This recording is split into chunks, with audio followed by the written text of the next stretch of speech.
وہ خزائن جو ہزاروں سال سے مدفون تھے،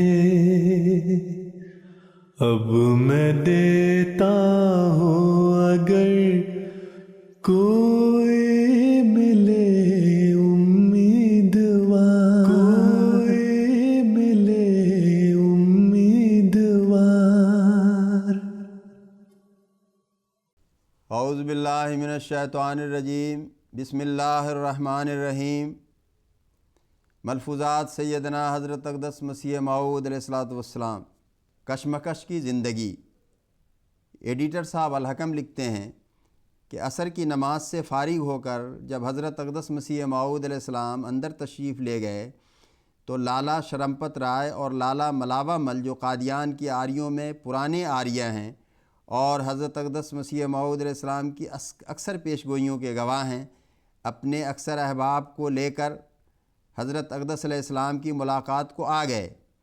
آپ علیہ السلام نے ان میں سے ایک شخص معمر سفید ریش کو مخاطب کر کے فرمایا، دنیا کی کشمکش کی زندگی میں لذت نہیں۔ اگر خدا تعالیٰ کسی کو بیٹھے بٹھائے گزارا دے دے تو کچھ ضرورت نہیں کہ انسان اہل حکومت کے پاس جاوے۔ ان لوگوں کے پاس جانا یہ بھی ایک قسم کا دوزخ ہے۔ ان لوگوں کی حالت خارش کی طرح ہے کہ جو ایک مرض ہے اور کھجلانے والوں کو اس میں ایک لذت ملتی ہے، لیکن وہ شخص احمق ہی ہوگا جو اس لذت کو پسند کرے۔ اسی طرح حکام کے دروازوں پر جانا ایسا ہی ہے۔ گوشہ نشینی کی زندگی ایک قسم کی بہشتی زندگی ہے۔ کسی نے کہا ہے، بہشت آں جا کے آزارے نہ باشد، کسے را با کسے کارے نہ باشد، یعنی بہشت ایسی جگہ ہے جہاں کوئی دکھ نہ ہو، کسی کو کسی سے کچھ کام نہ ہو۔ پھر فرمایا، بچپن میں جو بچوں کو مدرسہ میں بٹھاتے ہیں اس کی کشمکش ساری عمر یاد رہتی ہے۔ استاد کی حکومت کے نیچے ایک قسم کی تلخی معلوم ہوتی ہے۔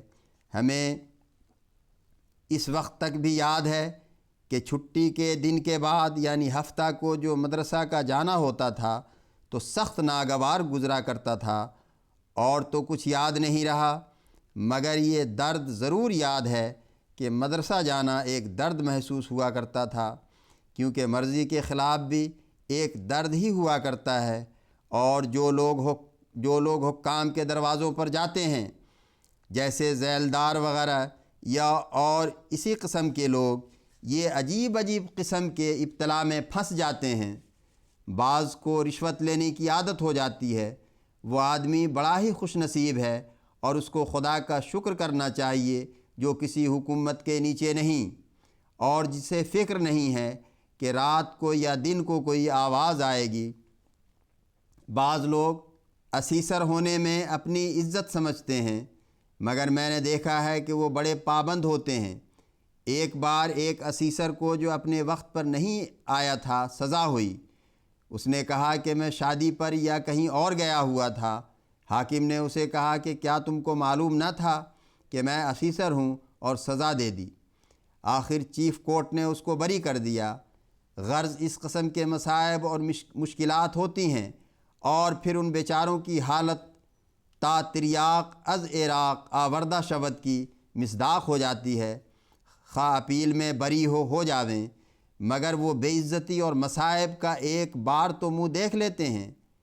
کیا اچھا کہا ہے سعدی نے، کس نیاید بخانے درویش کہ خراج بوم و باغ گداز، یعنی فقیر کے گھر کوئی نہیں آتا کہ زمین اور باغ کا خراج ادا کرو۔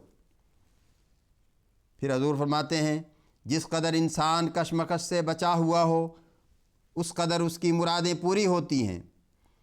کشمکش والے کے سینہ میں آگ ہوتی ہے اور وہ مصیبت میں پڑا ہوا ہوتا ہے۔ اس دنیا کی زندگی میں یہی آرام ہے کہ کشمکش سے نجات ہو۔ کہتے ہیں کہ ایک شخص گھوڑے پر سوار چلا جاتا تھا۔ راستہ میں ایک فقیر بیٹھا تھا جس نے بمشکل اپنا ستر ہی ڈھانکا ہوا تھا۔ اس نے اس سے پوچھا کہ سائیں جی کیا حال ہے؟ فقیر نے اسے جواب دیا کہ جس کی ساری مرادیں پوری ہو گئی ہوں اس کا حال کیسا ہوتا ہے۔ اسے تعجب ہوا کہ تمہاری ساری مرادیں کس طرح حاصل ہو گئی ہیں؟ فقیر نے کہا جب ساری مرادیں ترک کر دیں تو گویا سب حاصل ہو گئیں۔ حاصل کلام یہ ہے کہ جب یہ سب حاصل کرنا چاہتا ہے تو تکلیف ہی تکلیف ہوتی ہے، لیکن جب قناعت کر کے سب کو چھوڑ دے تو گویا سب کچھ مل جانا ہوتا ہے۔ نجات اور مکتی یہی ہے کہ لذت ہو دکھ نہ ہو۔ دکھ والی زندگی تو نہ اس جہان کی اچھی ہوتی ہے اور نہ اس جہان کی۔ جو لوگ محنت کرتے ہیں اور اپنے دلوں کو صاف کرتے ہیں وہ گویا اپنی کھال آپ اتارتے ہیں، اس لیے کہ یہ زندگی تو بہرحال ختم ہو جائے گی، کیونکہ یہ برف کے ٹکڑا کی طرح ہے، خواہ اس کو کیسے ہی صندوقوں اور کپڑوں میں لپیٹ کر رکھو لیکن وہ پگھلتی ہی جاتی ہے۔ اسی طرح پر خواہ زندگی کے قائم رکھنے کی کچھ بھی تدبیریں کی جاویں لیکن یہ سچی بات ہے کہ وہ ختم ہوتی جاتی ہیں اور روز بروز کچھ نہ کچھ فرق آتا ہی جاتا ہے۔ دنیا میں ڈاکٹر بھی ہیں، طبیب بھی ہیں، مگر کسی نے عمر کا نسخہ نہیں لکھا۔ جب لوگ بوڑھے ہو جاتے ہیں پھر ان کے خوش کرنے کو بعض لوگ آ جاتے ہیں اور کہہ دیتے ہیں کہ ابھی تمہاری عمر کیا ہے، 60 برس کی بھی کوئی عمر ہوتی ہے؟ اس قسم کی باتیں کرتے ہیں۔ رحمت علی ایک مذکوری تھا، اس کا بیٹا فقیر علی منصف ہو گیا تھا اور لوگ اس وجہ سے اس کی عزت بھی کیا کرتے تھے۔ ڈپٹی قائم علی نے ایک دفعہ اس سے پوچھا کہ تمہاری کیا عمر ہے؟ اس نے کہا کہ 55 سال کی ہوگی، حالانکہ وہ 65 سال کا تھا۔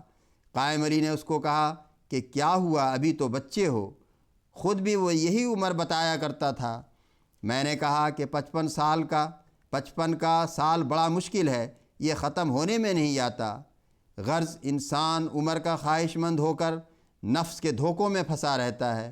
دنیا میں عمریں دیکھتے ہیں کہ 60 کے بعد تو قوا بالکل گداز ہونے لگتے ہیں۔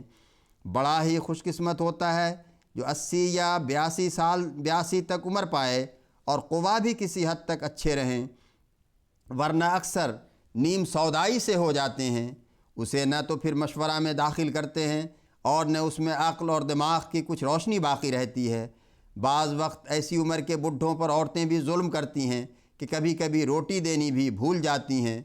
اصل بات یہ ہے کہ در جوانی کارد و جہانی کن، اور مشکل یہ ہے کہ انسان جوانی میں مست رہتا ہے اور مرنا یاد نہیں رہتا، برے برے کام اختیار کرتا ہے اور آخر میں جب سمجھتا ہے تو پھر کچھ کر ہی نہیں سکتا۔ غرض اس جوانی کی عمر کو غنیمت سمجھنا چاہیے۔